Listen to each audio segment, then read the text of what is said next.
Bismillahirrahmanirrahim.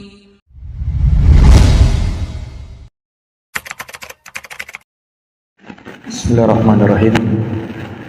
Assalamualaikum warahmatullahi wabarakatuh.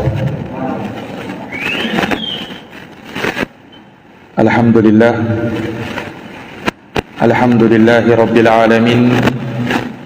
Wabihi nasta'inu ala umurid dunya wad din. Asyhadu an la ilaha illallah wahdahu la syarika lah, ilahul awwalin wal akhirin. Wa asyhadu anna Muhammadan abduhu wa rasuluhu as-sadiqul amin. Sallallahu alaihi wa ala alihi wa sahbihi wa man tabi'ahum bi ihsanin ila yaumiddin. Wa sallama tasliman katsira. Subhanaka la ilma lana illa ma 'allamtana innaka antal alimul hakim. Allahumma 'allimna ma yanfa'una wanfa'na bima 'allamtana wa zidna ilman ya karim. Rabbi shrah li sadri wa yassir li amri wahlul 'uqdatan min lisani yafqahu qawli.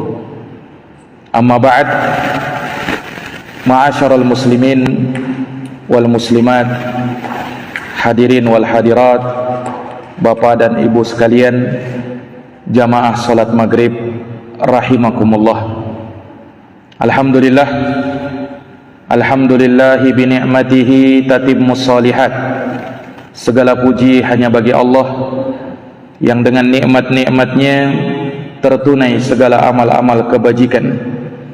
Salawat dan salam semoga terhatur limpahkan kepada junjungan kita Nabi Agung, Nabi besar Muhammad sallallahu alaihi wasallam, kepada keluarga dan para sahabat serta orang-orang yang senantiasa meniti jalannya sampai hari kiamat. Ma'asyiral muslimin wal muslimat, bapak dan ibu sekalian, rahimani wa rahimakumullah. Salah satu wasiat terbesar dari Nabi kita Muhammad sallallahu alaihi wasallam kepada kita umatul Islam adalah wasiat untuk berpegang teguh dengan sunnah beliau, komitmen di atasnya, konsisten berada di atasnya. Ini wasiat Nabi. Taraktu fikum amrayni, aku tinggalkan untuk kalian, kata Nabi, dua perkara. Ma in tamassaktum bihima, kalau kalian berpegang kepada keduanya, lan tadillu abada, kalian tidak akan sesat selama-lamanya. Apa dua perkara itu? Kitaballahi wa sunnati, Al-Quran dan sunnahku. Berpegang teguhlah dengan sunnah Nabi sallallahu alaihi wasallam. Bahkan dalam hadis Irbad ibnu Sariyah radhiyallahu taala an, Irbad ibnu Sariyah ketika menyebutkan bahwa Rasulullah sallallahu alaihi wasallam telah memberikan wejangan kepada kami dengan suatu wejangan yang besar yang membuat hati kami bergetar dan tak tertahankan air mata pun berlinang karenanya. Maka kami pun berkata kepada Nabi, ya Rasulullah, innaha mau'idatu muwaddi'in fa'ausina. Ya Rasulullah, sesungguhnya ini merupakan nasihat orang yang ingin berpisah, maka sampaikan wasiat kepada kami, berikan pesan-pesan terakhir kepada kami ya Rasul, agar kami bisa berpegang teguh dengannya, komitmen di atasnya. Maka Rasulullah menyampaikan beberapa wasiatnya. Salah satu wasiatnya Nabi SAW, ketika kalian melihat perselisihan yang sangat banyak, fa'alaikum bisunnati, maka hendaknya kalian berpegang teguh dengan sunnahku, sunnahnya Nabi SAW, wa sunnatil khulafa'ir rasyidin al-mahdiyyin min ba'di. Tidak sekedar sunnahku, tapi juga sunnahnya para sahabatku, para khalifah, terutama khalifah yang 4, Abu Bakar, Umar, Utsman dan Ali ridwanullah alaihim ajma'in. Abdu 'alaiha bin nawajid, gigit dia dengan gigi geraham kalian. Artinya pegang dia kuat-kuat, kokoh kalian berada di atasnya sampai ajal menjemput kalian. Pegang itu sunnahku, kata Nabi. Ini para jamaah yang dirahmati dan dimuliakan oleh Allah. Makanya di dalam agama kita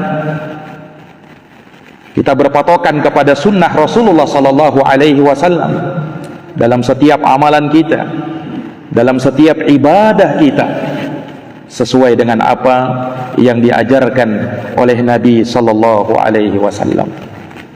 Ma'asyaral muslimin wal muslimat, hadirin wal hadirat, Bapak dan Ibu sekalian rahimani wa rahimakumullah. Salah satu sahabat Nabi yang mulia yang dikenal dengan sebutan sahibut ta'assi, yaitu sahabat yang sangat kuat berpegang teguh dengan sunnah Nabi, dikenal dengan sebutan itu dia. Beliau adalah Abdullah ibnu Umar radhiyallahu ta'ala. Malam hari ini kita akan bacakan sedikit biografi beliau. Semoga kita bisa mengambil manfaat dan faidah darinya. Abdullah ibnu Umar, kunyah beliau Abu Abdurrahman, nama sapaannya Abu Abdurrahman. Abdullah ibni Umar ibni al-Khattab. Beliau anaknya Khalifah Umar bin Khattab, Amirul Mukminin, sahabat Nabi terbaik setelah Abu Bakar As-Siddiq.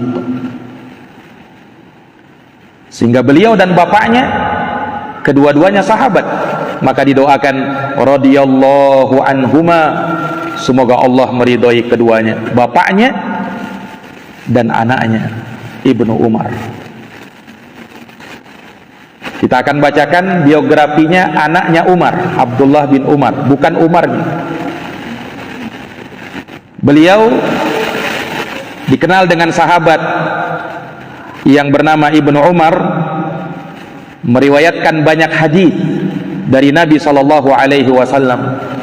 Bahkan beliau menempati posisi kedua setelah Abu Hurairah yang paling banyak meriwayatkan hadis dari Nabi. Hadis yang beliau riwayatkan ada sekitar 2630 hadis.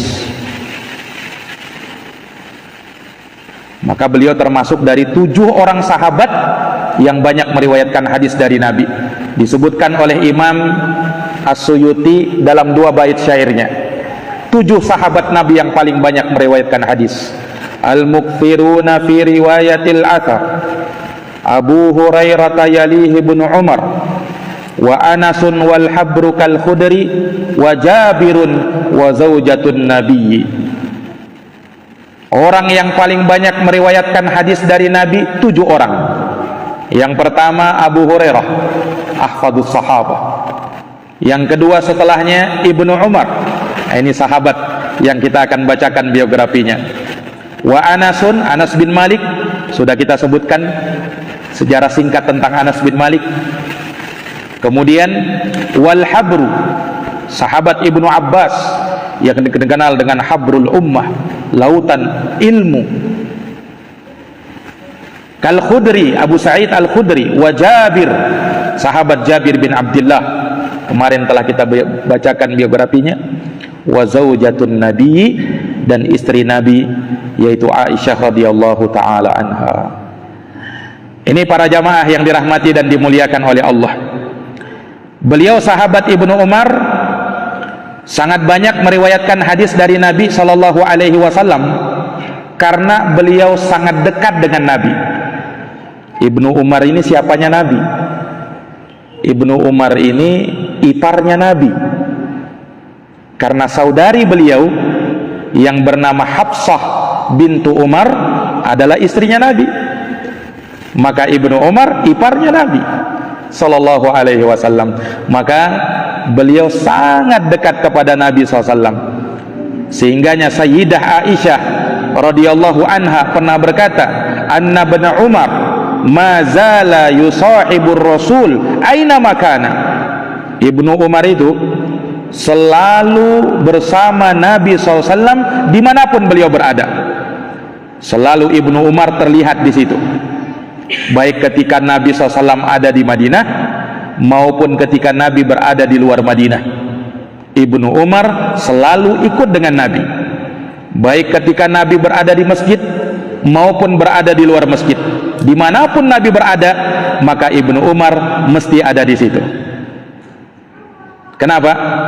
Karena Ibnu Umar ingin mengambil petuah, nasihat, ilmu dan akhlak dari baginda Rasulullah sallallahu alaihi wasallam. Sehingganya tidak heran manakala beliau banyak meriwayatkan hadis dari Nabi sallallahu alaihi wasallam.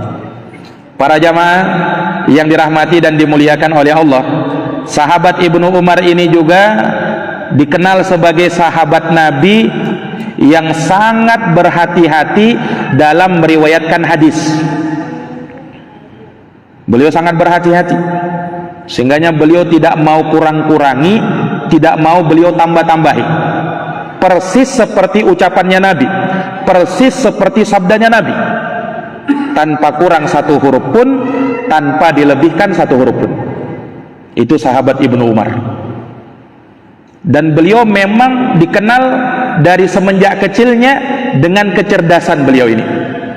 Makanya pernah disebutkan dalam hadis riwayat Bukhari dan Muslim, Nabi SAW pernah membuat suatu perumpamaan.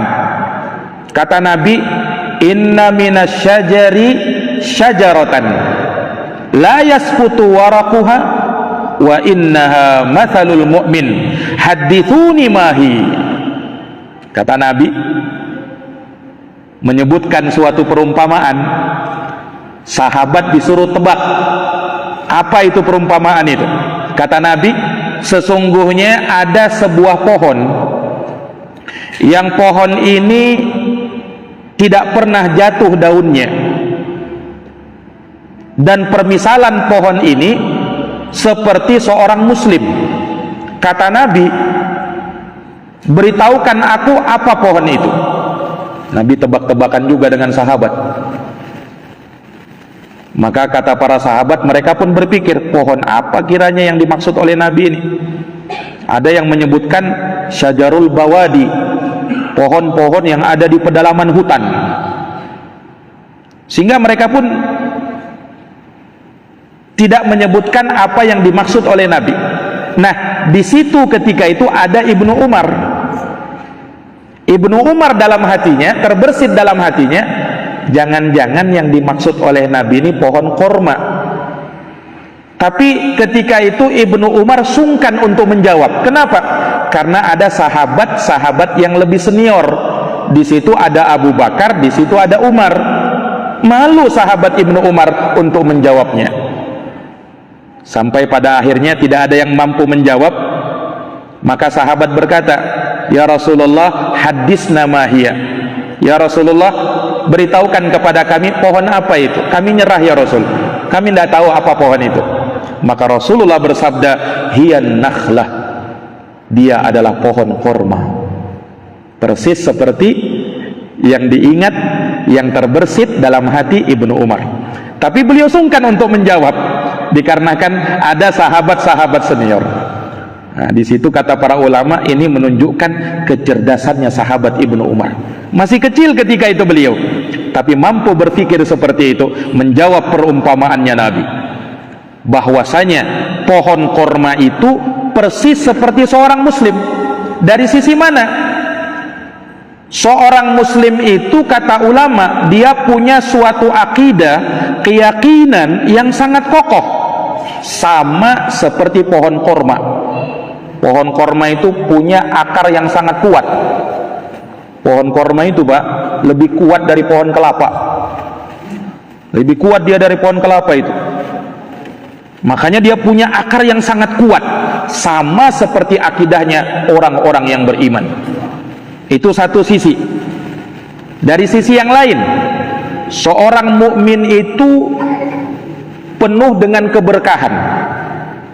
Ketika dia punya ilmu, ilmunya dia ajarkan, dia bagi kepada manusia, berkah bagi orang lain. Ketika dia punya harta, hartanya dia sumbangkan, dia sedekahkan, berkah bagi orang lain.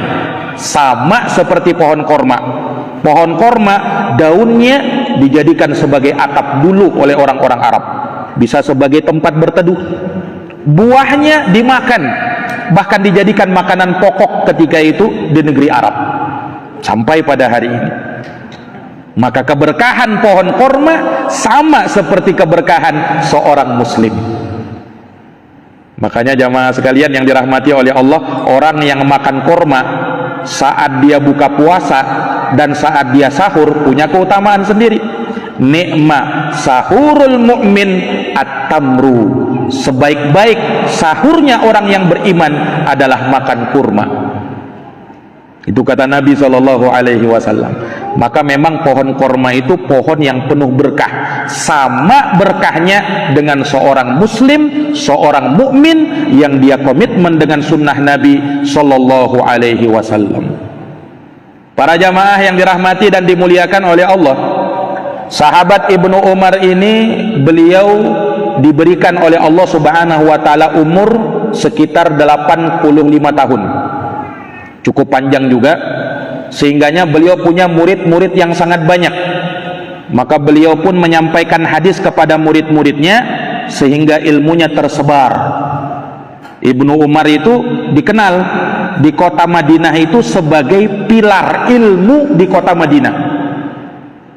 Itu sahabat Ibnu Umar. Sampai di kota Madinah ketika itu, Pak, di masanya Ibnu Umar dan setelahnya, ada suatu madrasah, sekolah namanya Madrasah Umariyah. Disebut Madrasah Umariyah karena yang mendidik di situ, yang menjadi pilar utama di situ sahabat Ibnu Umar.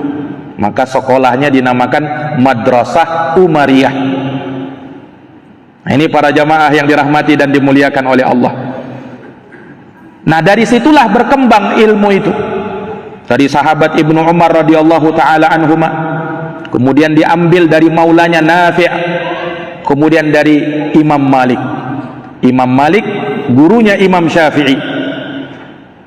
Kemudian dari Imam Syafi'i tersebar lagi, ada datang muridnya lagi, Imam Ahmad bin Hanbal. Dan terus ulama kaum muslimin menyebarkan ilmu itu sampai pada hari ini. Ilmu kita itu bersanad. Islam itu ilmunya bersanad, tidak sembarangan itu. Nah, hadis-hadisnya Nabi itu diriwayatkan secara bersanad, terbukti sampai kepada Nabi.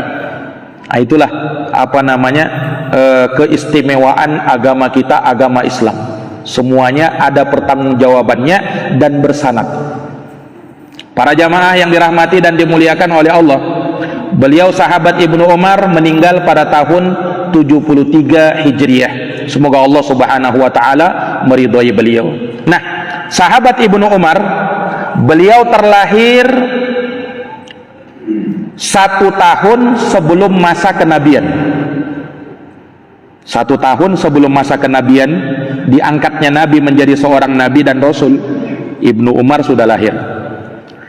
Dan beliau masuk Islam bersama bapaknya Umar bin Khattab radhiyallahu taala an. Dan ketika itu umurnya Ibnu Umar baru 10 tahun. Baru 10 tahun umurnya beliau. Nah, disebutkan bahwasanya 2 tahun setelah Ibnu Umar masuk Islam, berarti umurnya 12 tahun, terjadilah perang pertama di dalam Islam. Itulah yang kita kenal dengan Ghazwatu Badar, perang Badar. Ibnu Umar minta izin kepada Nabi supaya ikut perang Badar. Umurnya masih 12 tahun. Nabi tidak izinkan, Pak, masih anak-anak. Nabi tidak izinkan. Tahun berikutnya perang Uhud, umurnya Ibnu Umar 13 tahun, minta izin lagi sama Nabi, ya Rasul, saya mau ikut perang. Luar biasa semangatnya, baru umur 13 tahun itu. Tapi Nabi lagi-lagi tidak izinkan. Nabi tidak izinkan ketika itu. Ada yang menyebutkan umurnya baru 14 tahun. Nah, ketika terjadi perang Khandaq, umurnya Ibnu Umar 15 tahun. Minta izin lagi beliau sama Nabi, barulah Nabi izinkan, karena sudah balik ketika itu. Nah, ini luar biasa, semangat berjihad di masa mudanya seperti itu. Nah, ini para jamaah yang dirahmati dan dimuliakan oleh Allah, luar biasa. Sahabat Ibnu Umar masih muda, tapi semangatnya di dalam Islam, kecemburuannya terhadap agama luar biasa. Pengen berjihad, pengen berperang dalam rangka untuk membela Islam. Nah, setelah itu beliau menyaksikan dan menghadiri peperangan-peperangan bersama Nabi Shallallahu Alaihi Wasallam, dan beliau juga menghadiri momen-momen penting dalam sejarah Islam. Beliau termasuk orang yang membaiat Nabi dalam kisah dan peristiwa Bai'atur Ridwan yang dipuji dalam Quran itu. Ibnu Umar masuk di situ. Beliau juga menghadiri Sulhul Hudaybiyah, perjanjian Hudaybiyah, salah satu perjanjian yang terkenal dalam Islam itu. Ibnu Umar hadir di situ. Juga beliau hadir dalam Fathu Makkah, ditaklukkannya kota Makkah pada tahun 8 Hijriah. Ibnu Umar hadir juga di situ. Jadi di beberapa momen penting dalam sejarah Islam, Ibnu Umar hadir di situ. Ini para jamaah yang dirahmati oleh Allah. Nah, karena beliau ini di masa mudanya memang sudah dikenal orang yang sangat cerdas dan sangat sering meriwayatkan hadis dari Nabi, makanya beliau memang dikenal dengan keilmuan. Makanya dikenal di kalangan para ulama ahli hadis, Pak, ada istilah mereka itu al-abadilatul arba'ah, 4 orang sahabat namanya Abdullah. Sebenarnya sahabat yang bernama Abdullah itu bukan 4 orang saja, banyak. Tetapi mereka sebutkan 4 Abdullah ini karena memang punya kemiripan mereka. Siapa 4 Abdullah ini? Abdullah bin Umar, Abdullah bin Amr bin Al-As, Abdullah bin Abbas, Abdullah ibnu Zubair. 4 orang sahabat namanya Abdullah. Walaupun kita tahu kan di sana ada namanya Abdullah bin Mas'ud, ada Abdullah bin Rawaha, ada Abdullah bin Ummi Maktum, ada Abdullah bin Utsman, ada Abdullah bin Mughaffal, masih banyak lagi. Ada Abdullah bin Sirjis, sahabat-sahabat Nabi yang bernama Abdullah. Tapi dikhususkan 4 Abdullah, kenapa? Karena mereka punya kemiripan dalam 5 hal. Pertama, mereka mirip karena sama-sama di usia muda. Beda dengan Abdullah bin Mas'ud, beliau lebih senior. Walaupun namanya Abdullah juga, tapi dia lebih senior, lebih tua. Tapi kalau Abdullah bin Umar, Abdullah bin Amr, Abdullah bin Abbas, Abdullah bin Zubair, sama masa mudanya, umurnya sama. Itu yang pertama. Yang kedua, ya, sama-sama diberikan umur yang panjang. 4 orang sahabat ini, Abdullah ini, sama-sama diberi umur yang panjang. Kemudian sisi yang ketiga, beliau sama dalam hal keluasan dalam ilmu agama. Sama-sama luas ilmunya ini. Ibnu Umar, Ibnu Abbas, Ibnu Amr ibn Al-As, Ibnu Zubair. Mereka orang-orang yang luas ilmunya. Kemudian yang keempat, sama-sama banyak meriwayatkan hadis dari Nabi. Tadi kita sebutkan Ibnu Umar menempati posisi kedua setelah Abu Hurairah, paling banyak meriwayatkan hadis. Dan yang terakhir, sama-sama dijadikan rujukan di dalam fatwa sepeninggal Nabi Shallallahu Alaihi Wasallam. Kalau Ibnu Umar itu dijadikan rujukan di kota Madinah. Karena ketika Nabi meninggal dunia, para sahabat kan berpencar. ada yang di Madinah, tetap di Madinah, ada yang di Makkah, ada yang di Mesir, ada yang di Kufah, di Irak, di Basrah, dan lain sebagainya. Nah, yang dijadikan rujukan di kota Madinah sahabat Ibnu Umar, tentunya setelah sepeninggal sahabat-sahabat senior. Kalau di kota Makkah yang dijadikan rujukan adalah sahabat Ibnu Abbas dan juga sahabat Ibnu Zubair. Nah, di Madinah sahabat Ibnu Umar.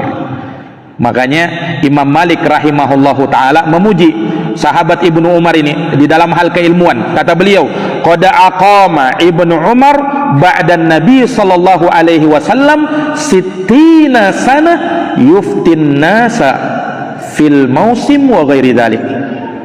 Adalah Ibnu Umar sepeninggal Nabi sallallahu alaihi wasallam, beliau menegakkan fatwa dan ditanya oleh umat manusia tentang urusan agama selama 60 tahun, baik di musim haji ataupun selainnya.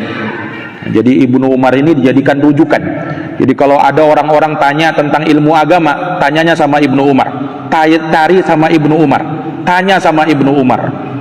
Nah, ini para jamaah yang dirahmati dan dimuliakan oleh Allah. Nah, ini menunjukkan apa?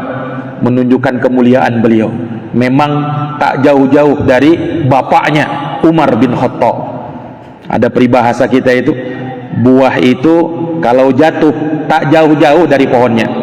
Nah, persis seperti Ibnu Umar ini. Bapaknya memang orang yang luar biasa, Khalifah Amirul Mu'minin Umar bin Khattab. Anaknya tidak kalah luar biasa juga, Abdullah bin Umar ini. Ini para jamaah yang dirahmati oleh Allah, karena memang beliau terdidik dengan pendidikan nabawiyah, tarbiyah nabawiyah. Dan bapaknya siapa dulu? Umar bin Khattab radhiyallahu taala anhu. Para jamaah yang dirahmati dan dimuliakan oleh Allah Subhanahu wa taala, sahabat Ibnu Umar juga dikenal sebagai sahabat yang tekun beribadah kepada Allah. Sangat serius juga kalau beliau beribadah kepada Allah, terutama untuk qiyamul lailnya. Pernah disebutkan dalam sebuah riwayat, Nabi pernah bersabda, "Ni'mar rajulu Abdullah law kana yusalli minal laili." Kata Nabi, sebaik-baik orang adalah Abdullah. Abdullah yang dimaksud di sini Abdullah bin Umar. Sebaik-baik orang, ini pujian, rekomendasi dari Nabi langsung. Sebaik-baik orang adalah Abdullah bin Umar. Tapi Nabi syaratkan, "Lau kana yusalli minal laili." Andaikan dia salat malam. Andaikan dia salat malam, kata Nabi. Ini hadis diucapkan oleh Nabi bukan di depan Ibnu Umar. Ibnu Umar ketika itu belum tahu. Disampaikanlah hadis ini kepada Ibnu Umar. Nabi memuji engkau wahai Ibnu Umar, sampai kata Nabi, kamu orang terbaik andaikan kamu menegakkan sholat malam. Mendengarkan itu Pak, semenjak itu Ibnu Umar tak pernah lagi beliau meninggalkan sholat malam. Sedikit waktunya untuk tidur di waktu malam. Apa yang beliau lakukan? Qiyamul lail, sholat tahajud. Nah, semenjak beliau mendengarkan itu dari Nabi SAW, sebaik-baik orang adalah Abdullah bin Umar andaikan dia sholat malam. Maka semenjak itu beliau tak pernah lagi tinggalkan sholat malam. Allahu Akbar. Ini para jamaah yang dirahmati dan dimuliakan oleh Allah. Itu sholatnya. Bagaimana dengan haji dan umrohnya? Abdullah bin Umar, beliau melaksanakan haji Pak seumur hidupnya. Beliau kan diberikan umur 85 tahun. Beliau haji 60 kali. 60 kali.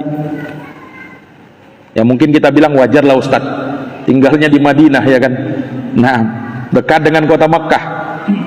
Tapi ini luar biasa penyampaian yang seperti ini, pencapaian yang seperti itu. 60 kali haji.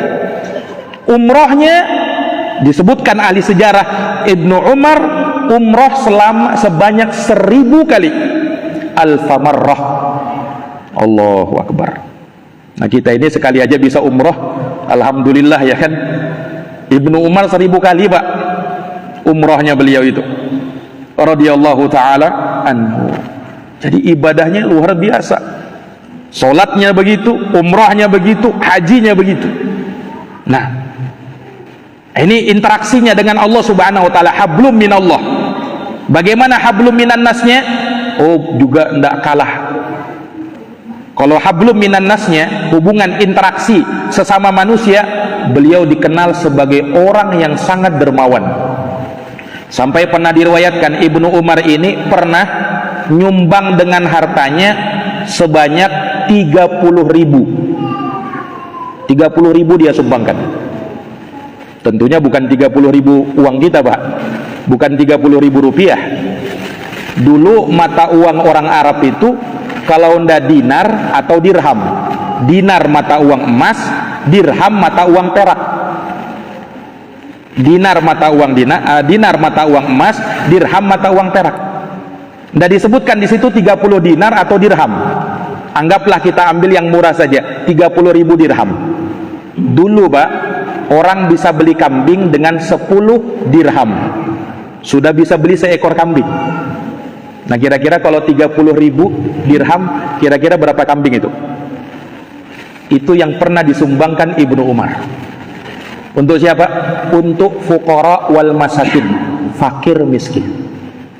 Nah, ini menunjukkan kedermawanan beliau. Para jamaah yang dirahmati dan dimuliakan oleh Allah. Nah, ini dari sisi kedermawanannya luar biasa. Bahkan pernah dalam suatu riwayat kisahnya Ibnu Umar. Suatu hari, Pak, dikisahkan Ibnu Umar ini tiba-tiba kepengen makan ikan. Ketika itu ikan sedang kosong-kosongnya di kota Madinah. Tapi beliau sangat kepengen mau makan ikan ini. Maka beliau keliling pasar dicari ikan itu. Ketemu satu penjual ikan, satu-satunya lagi ikannya, tinggal 1 ekor. Dibeli sama Ibnu Umar, mau makan ikan ini. Maka dia kasihkan ke istrinya dimasak. Setelah ditunggu, ya, masak ikan itu sudah dihidangkan sama istrinya. Tiba-tiba rumahnya Ibnu Umar ada yang ngetok, tok tok tok. Siapa ini? Ternyata dilihat pengemis. Dilihat ternyata pengemis. Nah, Ibnu Umar ini sifatnya beliau kalau mau nyumbang, menyumbangkan hartanya yang terbaik dan yang paling diminatinya. Dan yang paling diminatinya ketika itu makan ikan itu. Subhanallah, Ibnu Umar tidak tanggung-tanggung. Beliau langsung kasih ikan itu kepada orang miskin tadi. Sampai istrinya protes, "Wahai suamiku Ibnu Umar, kamu kan mau makan ikan, biar kau makan dulu, kita kasih yang lain saja." "Enggak," kata beliau, "ini harta yang memang aku cari-cari dan aku ingin sumbangkan kepada orang miskin itu." Subhanallah, beliau sumbangkan, Pak. Nah, ini luar biasa ini. Nah, beliau mengamalkan firman Allah dalam surat Ali Imran ayat 92, "Lan tanalal birra hatta tunfiqu ma tuhibbun, hatta tunfiqu mimma tuhibbun." Kalian tidak akan mencapai derajat kebajikan sampai kalian menginfakkan apa yang kalian cintai. Itu berat itu, Pak. Ini para jamaah yang dirahmati dan dimuliakan oleh Allah. Karena biasanya kalau orang nyumbang itu ya kadang untuk sesuatu yang bahkan mungkin dia tidak butuhkan lagi, baru dia sumbangkan. Atau sisa-sisanya baru dia sumbangkan. Ibnu Umar kalau nyumbang harta terbaiknya. Ini para jamaah yang dirahmati dan dimuliakan oleh Allah. Jadi kedermawanannya luar biasa sahabat Ibnu Umar ini. Para jamaah yang dirahmati dan dimuliakan oleh Allah, dan beliau termasuk sahabat yang sangat komitmen berpegang teguh dengan sunnah Nabi. Segala yang dilakukan oleh Nabi, maka Ibnu Umar ikut. Makanya tadi kita katakan beliau itu dikenal dengan sahibut ta'assi, sahabat yang sangat kuat berpegang teguh dengan Nabi. Bahkan jangankan dalam hal ibadah, Pak. Pernah suatu hari Nabi masuk bersama Abu Hurairah di dalam Ka'bah bersama Ubay bin Ka'ab. Keluar Ubay bin Ka'ab, Ibnu Umar tanya, "Ngapain Nabi di dalam?" Kata Ubay, "Nabi sholat 2 rakaat di dalam Ka'bah." Kemudian Ibnu Umar minta tunjukkan di mana Nabi sholat. "Oh, di situ, di pojok situ." Nah, maka ketika Ibnu Umar tahu Nabi sholat di situ, langsung beliau sholat di situ. Sebelum yang lain sholat di situ, Ibnu Umar yang langsung sholat di situ. Subhanallah. Para jamaah yang dirahmati oleh Allah. Bahkan Ibnu Umar ini berhentinya Nabi di suatu tempat, pernah beliau lihat, beliau berhenti juga di situ. Pernah suatu hari Ibnu Umar bersama 70 kafilah, rombongan orang banyak ini. Ini mau datang ke Madinah, Pak. Mau datang ke Madinah. Ketika di perjalanan, Ibnu Umar stopkan mereka dulu, 70 kafilah ini. Stop dulu di sini. Ngapain Ibnu Umar? Sebentar, kalian saksikan saja. Tiba-tiba Ibnu Umar ketika itu berjalan ke suatu tempat, berhenti beliau di tempat tersebut, kemudian beliau buang air kecil di situ. Buang air kecil di situ, di tempat itu. Setelah itu beliau kembali.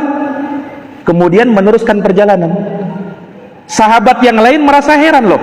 Sampai Ubay bin Ka'ab bertanya, "Wahai Ibnu Umar, apakah kau berhentikan kami hanya karena engkau ingin memperlihat kami kau kencing di situ, buang air kecil di situ?" Kata Ibnu Umar, "Iya, aku memang pengen memperlihatkan itu." "Loh kenapa?" Kata Ibnu Umar, "Suatu hari pernah kami berjalan bersama Nabi, kemudian Nabi stop dan Nabi buang air kecil di situ. Aku ingin mencontoh Nabi dalam hal itu." Subhanallah. Sampai dalam hal itu, Pak. Jadi bukan hanya dalam hal ibadah. Saking kuatnya berpegang teguh dengan sunnah Nabi. Nabi itu, Pak, dicontoh. Jangankan ibadahnya, dalam kehidupan sehariannya kalau kita contoh berpahala, apalagi dalam hal ibadah, apalagi dalam hal amalan.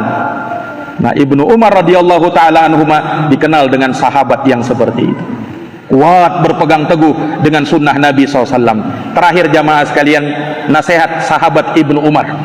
Beliau pernah berpesan kepada ummatul Islam, pesan yang sangat luar biasa, pesan yang sangat kita butuhkan dalam kehidupan kita untuk menjaga waktu kita. Beliau pernah berkata, "Idza asbahta fala tantadhiril masa." Kalau kamu di waktu pagi, jangan tunggu-tunggu waktu sore untuk baru mau beramal. "Wa idza amsayta fala tantadhiris sabah." Kalau kamu di waktu sore, jangan tunggu waktu pagi baru mau beramal. "Wa khudh min sihhatik limaradik." Pergunakan waktu sehatmu sebelum datang sakitmu. "Wa hayatika limautik." Dan pergunakan kehidupanmu sebelum datang kematianmu. Ini pesan beliau dan ini nasihat beliau untuk kita pergunakan sebaik-baiknya waktu yang Allah berikan kepada kita. Waktu sangat berharga, manfaatkan dia, pergunakan dia, jangan disia-siakan. Jangan menunggu-nunggu untuk nanti beramal, nanti dan nanti, jangan. Iyyaka wat taswib, hati-hati kamu dari menunda-nunda amalan. Fa innaka biyaumika, karena kesempatan engkau adalah hari ini. Adapun besok belum tentu datang kesempatan yang sama. Mudah-mudahan bermanfaat bagi kita semuanya, dan semoga apa yang kita bacakan pada kesempatan malam hari ini memberikan faidah dan pelajaran yang berharga.